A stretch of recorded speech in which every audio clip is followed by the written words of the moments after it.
Good evening প্রত্যেকে, শুভ সকাল বা শুভ সন্ধ্যা, যে টাইমে ভিডিওটা দেখছো।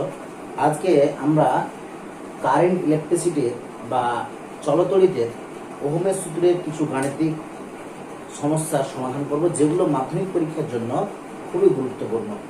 এবং সেই গুরুত্বপূর্ণ হওয়ার জন্য এই সমাধানগুলো আমরা করব। তো এই প্রথমে আমাদের এর আগে 13 পর্যন্ত আমরা অঙ্কগুলো করেছি, 12 পর্যন্ত, বা পেজ নাম্বার হচ্ছে 806 পৃষ্ঠা। এর আগে 805 পৃষ্ঠার প্রত্যেকটা অঙ্ক আমি করে দিয়েছি, 806 পৃষ্ঠার প্রত্যেকটা অঙ্ক আমি করানোর চেষ্টা করছি। তাহলে প্রত্যেকে দেখো কি বলছে, সমান দৈর্ঘ্যের দুটি ধাতব পরিবাহী এ ও বি এর রোধাঙ্ক যথাক্রমে 1.6 × 10⁻⁸ ওহম মিটার এবং 3.2 × 10⁻⁸ ওহম মিটার। পরিবাহী দুটিকে আলাদা আলাদাভাবে একই বিভব প্রভেদ যুক্ত করা হলো। এদের প্রস্থচ্ছেদের অনুপাত কি হবে? এদের প্রতিটির মধ্যে দিয়ে প্রবাহ মাত্রা একই হবে। যদি প্রত্যেকটার মধ্যে দিয়ে তড়িৎ প্রবাহ মাত্রা একই হয়, তার মানে জানতে হবে প্রত্যেকটার রোধ একই। কারণ কি বলেছে যে দুটো পরিবাহী তার এ এবং বি, তাদের রোধাঙ্ক দেওয়া আছে, ঠিক আছে, এবং তারাকে আলাদাভাবে একই বিভব প্রভেদের সঙ্গে যুক্ত করা হয়েছে, ঠিক আছে। এদের প্রস্থচ্ছেদের অনুপাত কত হবে সেটা চেয়েছে। প্রতিটির মধ্য দিয়ে প্রবাহ মাত্রা একই হবে, এই কথাটা বলে দেওয়া আছে। তাহলে প্রথমে আমরা অঙ্কটা লিখে দিই তোমাদের সুবিধার জন্য, যাদের প্রশ্নবিদ্যা নেই তাদের জন্য। আর যাদের প্রশ্নবিদ্যা আছে তারা পাশে প্রশ্নবিদ্যা নিয়ে বসো, তো এই সমস্যাটা সমাধান করো, যে উত্তরে বলো তোমাদের উত্তর কত এসছে, ঠিক আছে। আর না পারলে আমার এই ভিডিওটা দেখো, কেমন? দেখো কি বলেছে, সমান দৈর্ঘ্যের দুটি ধাতব পরিবাহী এ ও বি এর রোধাঙ্ক যথাক্রমে 1.6 × 10⁻⁸ ওহম মিটার এবং 3.2 × 10⁻⁸ ওহম মিটার। পরিবাহী দুটিকে আলাদা আলাদাভাবে একই বিভব প্রভেদে যুক্ত করা হলো। এদের প্রস্থচ্ছেদের অনুপাত কি হলে প্রতিটির মধ্য দিয়ে প্রবাহ মাত্রা একই হবে? দেখো এখানে অঙ্কটা একটু বোঝার আছে। কিরকম বোঝার আছে? যে প্রত্যেকটা রোধের মানে দেখো, এটা ধরলাম এটা সি বিন্দু, এটা দেখা গেল ডি বিন্দু, এটার বিভব হচ্ছে ভিসি, এটার বিভব কত ধরলাম ভিডি, দেখা গেল এটাকে কোনো একটা উদ্দেশ্যের সঙ্গে যুক্ত করেছি, ঠিক আছে। প্রথম এ তারটাকে যুক্ত করেছি, ঠিক আছে, এ তারটাকে দিয়ে যা প্রবাহ মাত্রা পাবো, এর জায়গায় এটাকে সরিয়ে দিয়ে আবার যদি বি তারটাকে যুক্ত করি, এরপরে যদি বি তারটাকে যুক্ত করি, তাহলে একই প্রবাহ মাত্রা পাবো। যদি পাই তাহলে কি বলছে, এদের প্রস্থচ্ছেদের অনুপাত কত হবে? তাহলে ধরি প্রস্থচ্ছেদ, হ্যাঁ, ধরি প্রস্থচ্ছেদ এ ও বি, ভাষাটা অন্য হয়ে গেল, ধরি এ ও বি পরিবাহীর প্রস্থচ্ছেদ কত? যথাক্রমে কত বললাম? এটা হচ্ছে A1 ও A2। কি বললাম? A1 ও কি বললাম? A2। বা এক কাজ করি, প্রস্থচ্ছেদ যেহেতু এ বি এখানে ধরেছি, এখানে ধরলাম আলফা, আর এটা কি ধরলাম? বিটা। আমি ধরে নিই সেটা। এবার কি বলেছে, পরিবাহী দুটি সমান দৈর্ঘ্যে, তাহলে দৈর্ঘ্য এ ও বি এর দৈর্ঘ্য কত? দুটোরই দৈর্ঘ্য হচ্ছে এল, কিন্তু রোধাঙ্ক কি বলেছে? এ পরিবাহের রোধাঙ্ক হচ্ছে, এ রোধাঙ্ক কত? 1.6 × কত? 10⁻⁸ ওহম মিটার। বি এর রোধাঙ্ক কত? 3.2 × কত? 10⁻⁸ ওহম মিটার। দেখো প্রতিটার মধ্যে দিয়ে বিভব পার্থক্য একই এবং তড়িৎ প্রবাহ মাত্রা একই, মানে কি অবশ্যই রোধ দুটো সমান। তাহলে এ পরিবাহের রোধ যদি বের করি, তাহলে এ পরিবাহের রোধ সমান কি লিখতে পারবো? রো এ এল বাই কত প্রস্থচ্ছেদের ক্ষেত্রফল আলফা, ঠিক আছে। এবার বি পরিবাহের রোধ এটা সমান কি লিখতে পারবো, রো বি এল ইন্টু কত বিটা।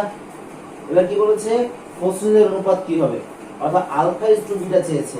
আমি যেহেতু আলফা ইজ টু বিটা, আমি যেহেতু প্রস্থচ্ছেদ ধরে নিচ্ছি আলফা ও বিটা, তার জন্য আলফা ইজ টু বিটা আমাকে বের করতে হবে। তাহলে এবার কি করবো, রোধ দুটো সমান, মানে কেন সমান হচ্ছে রোধ দুটো, রোধ দুটো সমান হওয়ার কারণ হচ্ছে তাদেরকে একই বিভব প্রভেদের সঙ্গে যুক্ত করেছি এবং দেখছি একই বিভব প্রভেদের সঙ্গে যুক্ত করার পরেও দেখছি দুটো আলাদা আলাদাকে যুক্ত করে দেখছি যে তাদের মধ্যে প্রবাহ মাত্রা একই। তার মানে কি প্রবাহ মাত্রা একই মানে কি নিশ্চয়ই রোধটাও একই আছে। আমরা কি জানি, আমরা জানি রাফি দেখো ভি সমান কত আই ইন্টু আর, তাহলে ভি একই, ঠিক আছে, আইও একই, তাহলে কি হচ্ছে অবশ্যই দুটো আলাদা পরিবাহের ক্ষেত্রে ভিও একই, দুই প্রান্তে বিভব পার্থক্য একই এবং আইও একই, অর্থাৎ তাদের রোধ দুটো সমান। তাহলে কি লিখতে পারবো, আর এ ইকুয়াল টু কত আর বি। দেখি দেখা যাচ্ছে কিনা, আর এ সমান আর বি। এবার দেখো আর এ সমান আর বি, এবার মানগুলো আমরা একটু বসাই। মানগুলো যদি বসাই তাহলে কি দাঁড়াবে, রো এ ইন্টু কত এল বাই কত আলফা সমান কত rho B into L by কত বিটা। এবার এক কাজ করি, তোমাদের নিশ্চয়ই একটু কম হয়ে গেছে অঙ্কটা বা পড়া হয়ে গেছে। এবার আমরা উপরেরটা একটু মুছে দিই, ঠিক আছে, উপরের গুলো মুছে দিই, তাহলে তোমাদের অঙ্কটা ক্লিয়ার হবে। এবার দেখো কি করব, এর পরবর্তী লাইন বা এর পরবর্তী লাইন একটু উপরে লিখছি। কি করব, এখানে এল এল দেখো এখানে করছি রো এ এল বাই কত আলফা সমান রো বি এল বাই কত বিটা। এই এল এল কেটে গেল। এবার কি করব, বা রো এ বাই কত রো বি সমান আলফা বাই কত বিটা, বা আলফা বাই বিটা সমান কি হবে, মানে প্রথম পরিবাহের প্রস্থচ্ছেদের ক্ষেত্রফল আলফা ধরেছি, দ্বিতীয়টা বিটা ধরেছি, তাহলে কি দাঁড়াবে rho A by rho B. দেখি তো একটু,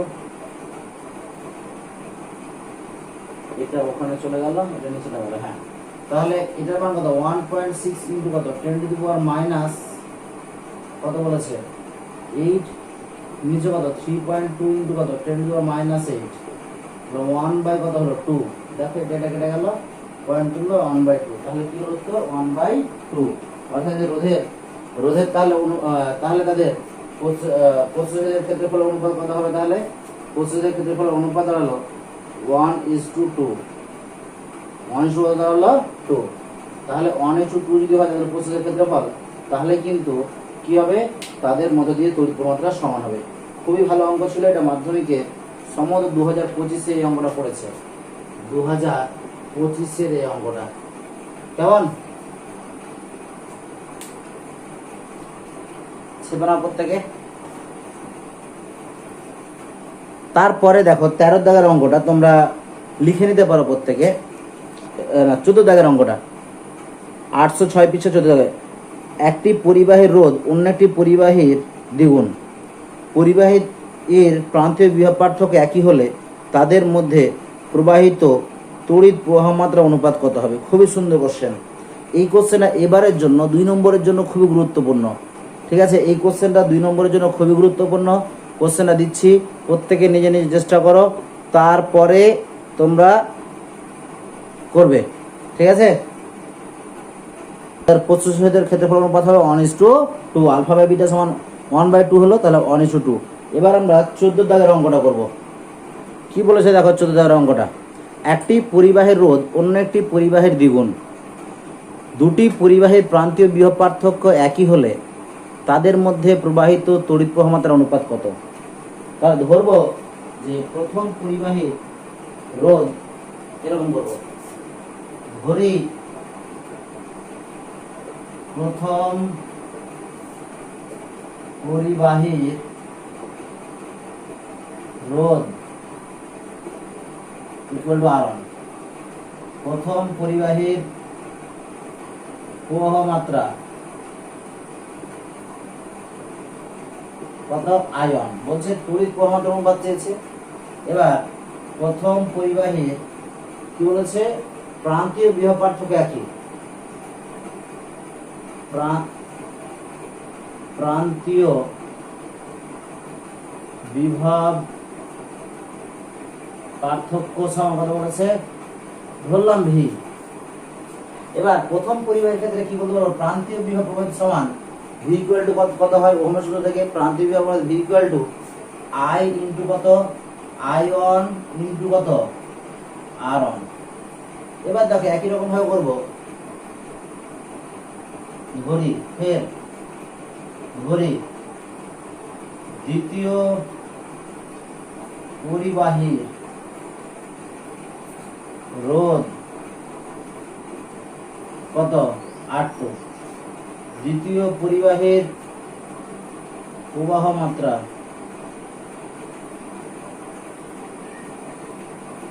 কত, I2 দ্বিতীয় পরিবাহীর প্রান্তীয় বিভব প্রভেদ সমান কত, ভি। একই রকম এটা 1 নম্বর দিলাম, 2 নম্বর কি হলো, ভি ইকুয়াল টু একই রকম I2 ইনটু কত, 8। প্রশ্নে কি বলা আছে, প্রথম পরিবাহের রোধটা দ্বিতীয় পরিবাহের রোধের দ্বিগুণ। এবার আমরা কি করব দেখো, প্রশ্নানুসারে দেখো যেটা প্রশ্নে দেওয়া থাকবে সেটাকে আমরা বলতে পারি প্রশ্নানুসারে, ঠিক আছে, ওই জন্য লিখলাম প্রশ্নানুসারে। কি R1 ইকুয়ালস টু 2 কত, 8। এবার কি বলেছে, প্রান্তীয় বিভব প্রভেদ সমান, এটাকে 2 নম্বর দিলাম, ঠিক আছে, এটাকে কত নম্বর দিলাম, 3 নম্বর দিলাম। এবার দেখো বসিয়ে দাও, I1 ইনটু কত, R1 ইকুয়াল টু ভি, আর ভি ইকুয়াল টু কত, I2 ইনটু কত, R2। এটাও প্রশ্নে দেওয়া আছে যে প্রান্তীয় দ্বিগুণ দুটি পরিবাহীর প্রান্তীয় বিভব পার্থক্য একই, তাহলে I1 R1 equal to V, I2 R2 equal to কত, ভি, দুটোই ভি।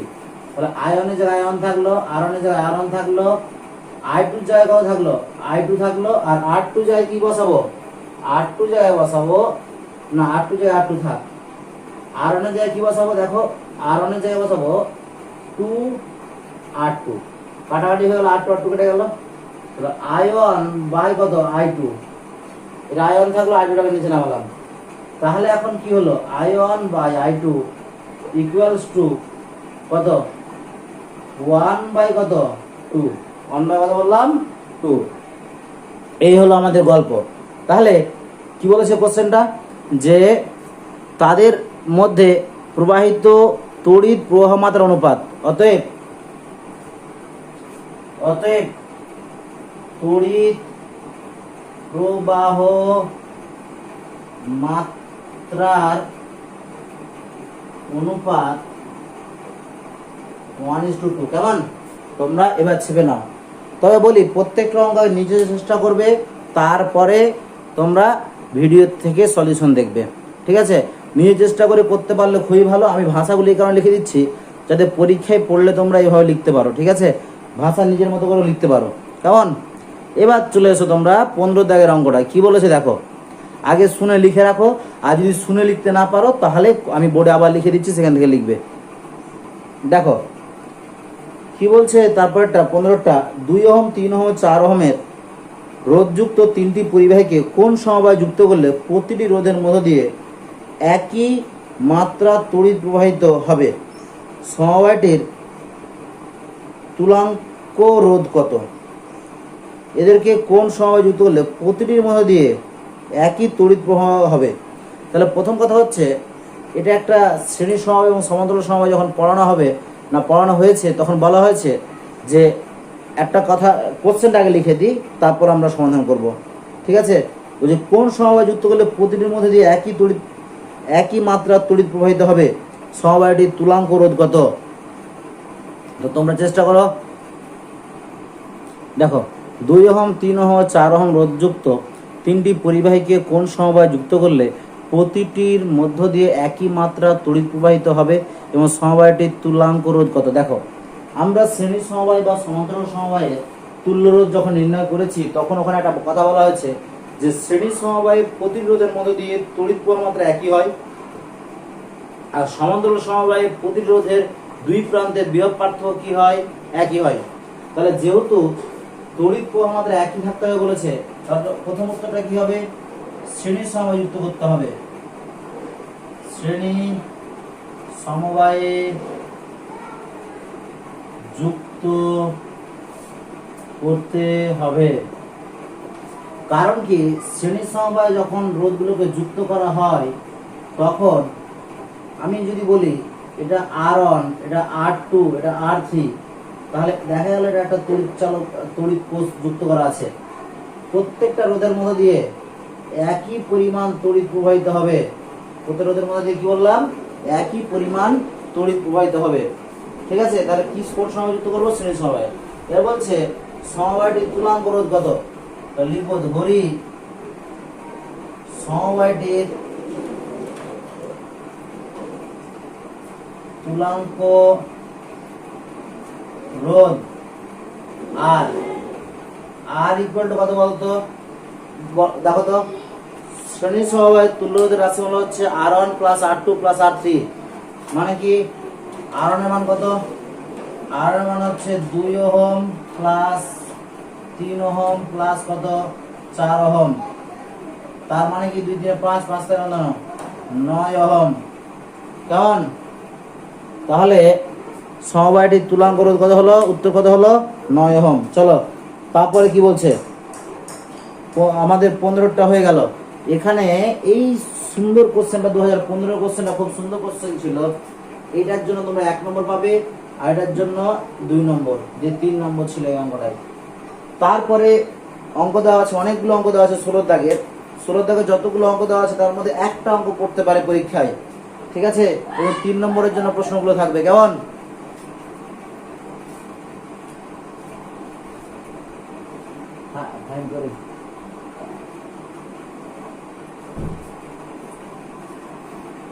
এবার আমি একটা কোশ্চেন দিচ্ছি। এটা কোনো কোশ্চেন ব্যাংকের কোশ্চেন না, এমনি কোশ্চেন, আমার মন থেকে কোশ্চেন, বা আমাদের আমি যে স্কুলে পড়াই সেই স্কুলের কোশ্চেন। যে এই কোশ্চেনটা দেওয়া হয়েছে স্কুলে, তো সবাই কি উত্তর করলে সঠিক উত্তর হবে, বা কি কোনটা সঠিক উত্তর, সেটার জন্য তোমরা উত্তর বলবে। বলা হয়েছে কোশ্চেনটা এরকম: R1, R2 ও R3 মানের 3টি রোধকে, ঠিক আছে, 3টি রোধকে সমান্তরাল সমবায়ে যুক্ত করলে তুল্য রোধ কত হবে? তো ব্যাপারটা হচ্ছে আমরা ভুলটা কোথায় করি, মানে কেন এটা করাচ্ছি এবং ভুলটা কোথায় করি সেটা দেখো। 1 নম্বরের জন্য মাত্র কোশ্চেনটা ছিল। কারণ ধরলাম এরকম কোশ্চেনটা যদি করি, ধরি তুল্য রোধ, ধরলাম বড় দ্বারা তুল্য রোধটা, তাহলে সূত্র অনুযায়ী আমরা কি জানি? 1/R তুল্য রোধ সমান 1/R1 plus 1/R2 plus 1/R3। এইটুকু সবাই পরীক্ষায় করে আসবে, কিন্তু আমি বলছি বেশিরভাগ ক্ষেত্রে সবাই এরকমই করে চলে আসে। এটা তুল্য রোধ মোটেও না, আমি তুল্য রোধ কথা বলছি আর 1/R কখনো তুল্য রোধ হতে পারে না। তাহলে কি করতে হবে? লসাগু যোগ করো। R1 R2 R3 কাউকে দিয়ে ভাগ করা যাবে না, এদের লসাগু কি আসবে? R1 ইন্টু কত? R2 ইন্টু কত? R3 এর লসাগু হলো R1 দিয়ে ভাগ, R1 R2 R3 কে R1 দিয়ে ভাগ করে তাহলে কি পাবো? R2 আর R3 পাবো। তাহলে কি হবে? R2 ইন্টু কত? R3 গুণিত কত? 1। R2 দিয়ে যদি ভাগ করি তাহলে কি পাবো? R1 ইন্টু কত? R3 into 1। তারপর R3 দিয়ে যদি ভাগ করি তাহলে কি পাবো? R2 ইন্টু কত? R1। এটাই কি লাস্ট উত্তর? না, এটাও লাস্ট উত্তর না। লাস্ট উত্তর দাঁড়াবে তুল্য রোধ সমান, উত্তরটা কি হবে দেখো, তুল্য রোধ সমান R1 ইন্টু R2 ইন্টু কত? R3 বাই কত? R1 R1 R2 plus R1 R3 plus R2 R3। এটা হয়ে গেল কি? তুল্য রোধ। এটা কি রোধ বললাম? তুল্য রোধ এটা দাঁড়াবে, এটাই সঠিক উত্তর। এটা যারা করে আসবে আর ইকুয়াল টু এটা, সেটাই সঠিক। অনেকে এখানে ছেড়ে আসবে, সেটাও ভুল, এখানে ছেড়ে এলেও ভুল। ঠিক আছে, তোমাকে এক দূর করতে হবে। কেন এরকম করালাম, এরপরেই এরকম একটা অঙ্ক দেওয়া আছে, ঠিক আছে, সেখানে তোমার তুল্য রোধ বের করতে দেওয়া আছে। তুল্য রোধ বের করে 1/8টা বের করলে শেষ উত্তর না, তারপরেও আমাকে আর বের করতে হবে। আর যেটা লিখলাম এটাই হচ্ছে তুল্য রোধ। কেমন? চলো কোশ্চেনটা কি আছে দেখো, এ ও বি বিন্দুর মধ্যে তুল্য রোধ নির্ণয় করো। নিচের রোধটা কত? নিচের রোধটা হচ্ছে আর। এবার এই কোশ্চেনটা আছে এ এবং বি বিন্দুর মধ্যে তুল্য রোধ বের করো। এটা সব থেকে ইজি কোশ্চেন, সব থেকে সহজ কোশ্চেন। তোমরা যারা পারবে অবশ্যই অঙ্কটা করে তোমার কমেন্ট বক্সে লেখো যে উত্তরটা কি। ঠিক আছে, যে পারবে তাদের জন্য চকলেট থাকবে, যোগাযোগ করবে, চকলেট ইনশাল্লাহ দেব। ঠিক আছে, তো এইটা এ এবং বি বিন্দুর মধ্যে তুল্য রোধ নির্ণয় করো। তোমরা করো, না পারলে আমার সমাধান দেখো, আর পেরে গেলে সমাধানের সঙ্গে মিলিয়ে নাও। ঠিক আছে, জাস্ট স্কিপ করে উত্তরটা মেলাও। ঠিক আছে, কেমন? করো উত্তরটা।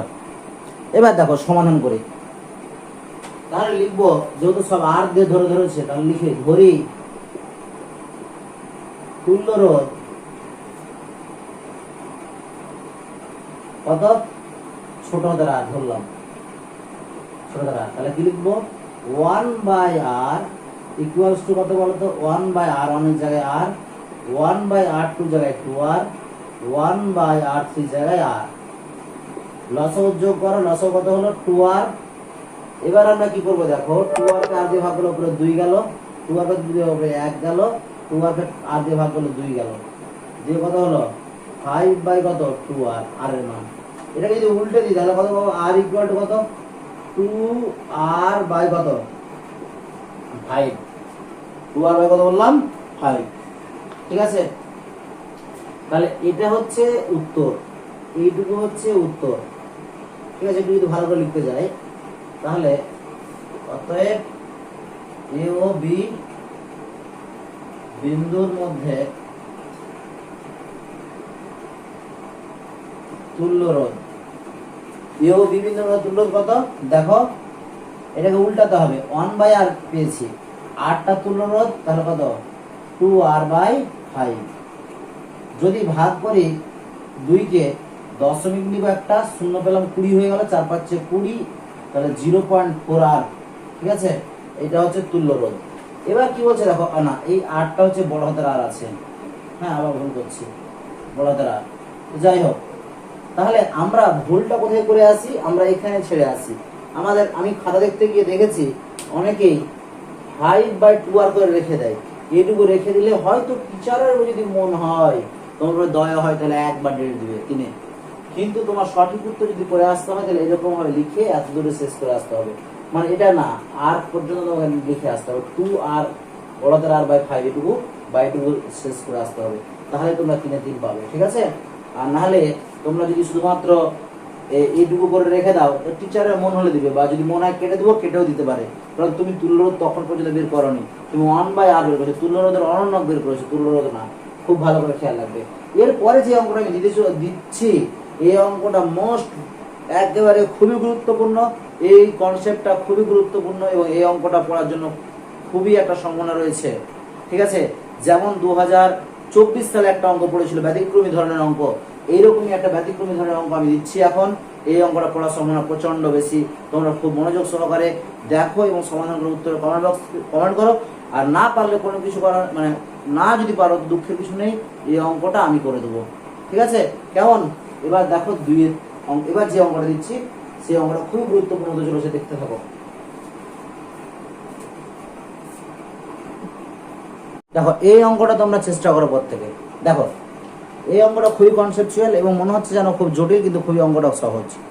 কিরকম দেখো অঙ্কটা, প্রথম কথা হচ্ছে দেখো এ থেকে একটা সিম্পল একটা দাগ এসে এখানে নিতে হয়েছে, এখানে একটা রোদ বেরিয়ে গেছে, এখানে একটা রোদ বেরিয়ে গেছে। একটা জিনিস ভাবো যে এর মাঝে কোনো রোদ আছে? নেই। আমি যদি মাথায় রাখবে যে এই বিন্দুটা ধরলাম, এই বিন্দুটা সি লিখলাম, এই বিন্দুটা ডি লিখলাম, এই বিন্দুটা ই লিখলাম, এটা এফ। মানে এটা কোশ্চেনের পর, এটা কোশ্চেন, আগে কোশ্চেনের টুকে নাও প্রত্যেকে, এবং বলেছে এ আর বি বিন্দুর মধ্যে তুল্য রোধ নির্ণয় করতে। এবার যখন আমি উত্তর করবো, ফার্স্ট আমি ছবিটা আঁকবো, তারপরে লাইনে যেটা করবো, দেখো এটা আর, ঠিক আছে, এখান থেকে এ থেকে এটা নেমেছে, ঠিক আছে, তারপরে এখান থেকে গিয়ে এখানে মিলেছে, এটাও আর, এখান থেকে এটা গিয়ে এখানে মিলেছে, এটাও আর, এখান থেকে এখানে গিয়ে এখানে মিলেছে, এটা আর, এখান থেকে এখানে গিয়ে এখানে মিলেছে, এটাও আর, এখান থেকে এখানে গিয়ে এখানে মিলেছে, এটাও আর। এবার এটা হচ্ছে কি বিন্দু? বি বিন্দু। এটা কি বিন্দু? এ বিন্দু। এবার একটা গল্প শোনো। গল্পটা কিরকম, যে আমি যদি এটা বিন্দুর নাম দিই সি, এটা বিন্দুর নাম দিই ডি, এটা দিলাম ই, এটা বিন্দুর নাম দিলাম এফ।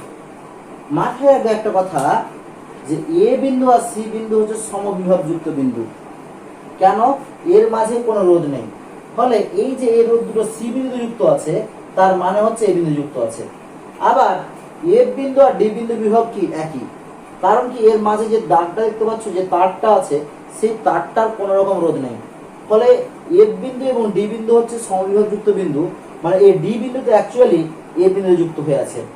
আবার গল্পটা দেখো, বি বিন্দু এবং ই বিন্দু, এই দুটো বিন্দুর বিভব হচ্ছে একই, এবং ই বিন্দুটা মনে হচ্ছে দূরে, কিন্তু অ্যাকচুয়ালি এই ই বিন্দুটা এখানে যুক্ত হয়ে আছে। কোথায় যুক্ত হয়ে আছে? এখানে যুক্ত হয়ে আছে। কেমন? দেখো, আমি বললাম কি এই বিন্দুটা ডি বিন্দুটা যুক্ত হয়ে আছে এফ এ, এফ এ যুক্ত হয়ে আছে মানে কি? আমি রোধগুলো যে যেখানে আছে সেখানে থাকতে দাও। আমি করলাম কি, যুক্ত হয়ে আছে মানে এখান থেকে যদি আমি একটু পরিবর্তন করব। দেখো, এই রোধটা আছে, এক কাজ করো, এই রোধটা ছিল, আমি বলছি কি, যে এই ডি বিন্দুটা এখানে আছে, মানে এখানে এফ বিন্দু আছে, যুক্ত করলাম। এই যে এটাও এফ বিন্দু যুক্ত হয়ে আছে। এবার কি করলাম, এই তারটাকে একটু বাঁকিয়ে এখানে যুক্ত করেছি। এবার কি বলেছি, এখানে ডি বিন্দু ছিল, ডি বিন্দু কোথায় যুক্ত হয়ে আছে? এফ বিন্দুতে, এখানে এফ বিন্দুতে যুক্ত হয়ে আছে। এবার কি বলেছি একটু আগে, যে অ্যাকচুয়ালি সি এবং এ বিন্দু হচ্ছে ইকুইপোটেনশিয়াল, অর্থাৎ সি বিন্দুটা এ বিন্দু যুক্ত হয়ে আছে। মানে এবার এখানে ছবিটা কি করব, রোধটা অ্যাকচুয়ালি যেখানকার রোধ সেখানে হয়ে আছে, এখানে আছে, এখানে, মানে অ্যাকচুয়ালি সি বিন্দুটা এ বিন্দু যুক্ত হয়ে আছে। তার মানে কি? তার মানে আমরা এই সি বিন্দুটাকে আবার এখানে করতে পারলাম। ভালো করে দেখো, প্রথমে আমি এখান থেকে ওই ছবিটা এখানে দিয়ে দিচ্ছি। এটা হচ্ছে সি, ডি, এটা হচ্ছে ই, এটা হচ্ছে এ। তাহলে কি বললাম, যে এ বিন্দু আর সি বিন্দু হচ্ছে সমবিভবযুক্ত বা একই বিভব, এর মাঝে কোনো রোধ নেই, মানে এই বিন্দুটা এখানে যুক্ত আছে। ওই জন্য কি করলাম, এই তারটাকে ছুটিয়ে এ বিন্দু সি বিন্দু যুক্ত থাকা আর এ বিন্দু যুক্ত থাকা একই, সি বিন্দুটাকে ছুটালাম, এইখান থেকে ছুটিয়ে নিয়ে এখানে লাগালাম। দেখো, এটাকে এখানে লাগিয়েছি। এর রোধটা কত? আর। আবার দেখো, এই সি বিন্দুটা আবার এ বিন্দু যুক্ত আছে, মানে এটাকেও একটু তার দিয়ে নিয়ে গিয়ে এখানে যুক্ত করেছি। তাহলে এই আর এই আর এই আর কোন সময় আছে? সমান্তরালে। দেখো, আবার দেখো, এইটাকেও দেখো, ডি বিন্দু আর এ বিন্দু একই, যার ফলে এইটিকে নিয়ে গিয়ে এখানে লাগিয়েছি, আবার এটাকে নিয়ে গিয়ে এখানে লাগানো হয়ে গেছে। এবার কি করব, দেখো, এ আর এফ বিন্দুর মধ্যে এই রোধ তিনটে সমান্তরাল সময় রয়েছে, আর এফ এবং ডি বি বিন্দুর মধ্যে এই রোধ তিনটে সমান্তরাল সময় রয়েছে। তাহলে এবার কি লিখবো, এ ও এফ, ফের লিখবো ঘড়ি, এ ও এফ বিন্দু তুল্য রোধ কত? ধরলাম R1, এবং এফ ও ওটা কত? বি বিন্দু তুল্য রোধ সমান কত? R2। এবার এক কাজ করো তোমরা, R1 সমান কি দাঁড়াচ্ছে? দেখো, R1/R1 সমান, এটা R, এটা R, এটা R, তার মানে কি 1/R প্লাস 1/R প্লাস কত? 1/R। কেমন? দেখো, যদি যোগ করি লসাগু কত হলো? R, 1 প্লাস 1 প্লাস 1, তাহলে কত হলো? 3/R। তাহলে R1 কত দাঁড়ালো? R/3। সিমিলারলি R2 একই রকম ভাবে কত দাঁড়াবে? R/3। তাহলে এই ছবিটার পর এই ছবিটা দিব। তারপরে আমাদের ছবি কি হবে দেখো, এটা হচ্ছে এ বিন্দু, এটা হচ্ছে আমার নেওয়া এফ বিন্দু, এটা কিন্তু কোশ্চেনে ছিল না, আর এটা হচ্ছে কোশ্চেনের বি বিন্দু। এ আর এফ বিন্দুর মধ্যে তুল্য কত হলো?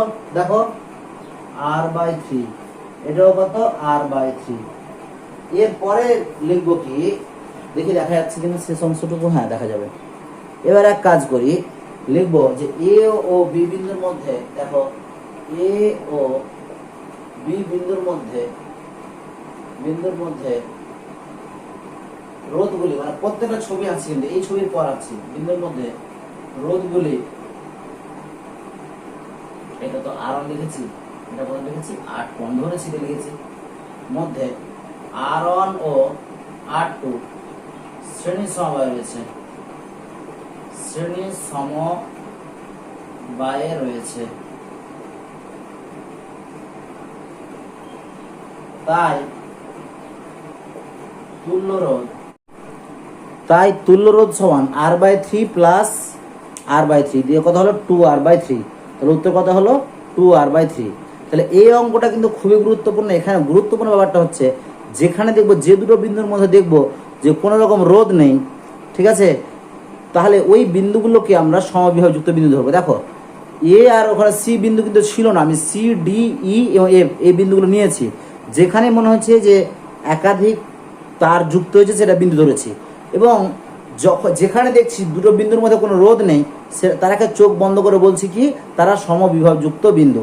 মানে এ আর সি সমবিবাহযুক্ত বিন্দু, এফ আর ডি সমবিবাহযুক্ত বিন্দু, বি আর ইটা হচ্ছে সমবিবাহযুক্ত বিন্দু। দিয়ে কি করেছি সমবিবাহযুক্ত বিন্দুগুলোকে যুক্ত করেছি, সিটাকে এ তে গিয়ে নিয়ে যুক্ত করেছি, ডিটাকে এফ এ নিয়ে গিয়ে যুক্ত করেছি, আর ইটাকে বিতে নিয়ে গিয়ে যুক্ত করেছি। দিয়ে কি পেয়েছি, এ এবং এফ বিন্দুর মধ্যে তুল্য ধরেছে R1, এফ এবং বি বিন্দুর মধ্যে তুল্য ধরেছে R2, এবং দেখো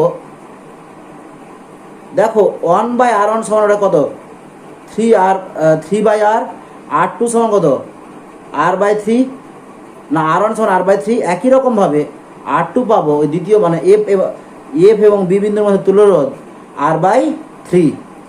দিয়ে এ এবং বি বিন্দুর মধ্যে পরে যে ছবিটা দিয়েছি দেখো R1 এবং R2 রোধ দুটো শ্রেণী সমবায় রয়েছে, এ এবং বি বিন্দুর মধ্যে R1 ও R2 রোধ দুটো শ্রেণী সমবায় রয়েছে, তাই তুল্য রোধ R/3 প্লাস কত R/3 দিয়ে কত হলো 2R/3। ওখানে R/2 R1 ও R2 না লিখে লিখতে পারতাম R/3 ও R/3 রোধ দুটি শ্রেণী সমবায় রয়েছে, এরকম লিখলে আমরা লিখতে পারতাম। ধন্যবাদ, এই পর্যন্ত তোমরা দেখতে থাকো। এরপরে আরও কিছু অঙ্কের সমাধান আমি নিয়ে আসবো, এই তুল্যরোধ সংক্রান্ত সমান্তরাল সমবায় তুল্যরোধ সংক্রান্ত কিছু অঙ্কের সমাধান নিয়ে আসবো। তোমরা দেখতে থাকো এবং তোমাদের যদি ভালো লাগে তোমাদের বন্ধুদের সঙ্গে শেয়ার করো, এবং খুব তাড়াতাড়ি তোমাদের সাজেশন নিয়ে আসবো এই চ্যাপ্টার, ঠিক আছে, এবং থিওরিও পড়ানো হবে। আগে এই গাণিতিক সমস্যার সমাধানগুলো করাবো, তারপরে অন্যান্য চ্যাপ্টার যেমন তাপ চ্যাপ্টার আছে, রাসায়নিক গণনা আছে, রাসায়নিক গণনা চ্যাপ্টার কিছুটা মানে রাসায়নিক গণনা চ্যাপ্টারটা সবার অসুবিধা হয়, এই চ্যাপ্টার খুব সুন্দরভাবে শেষ করবো। তোমরা দেখতে থাকো, ধন্যবাদ।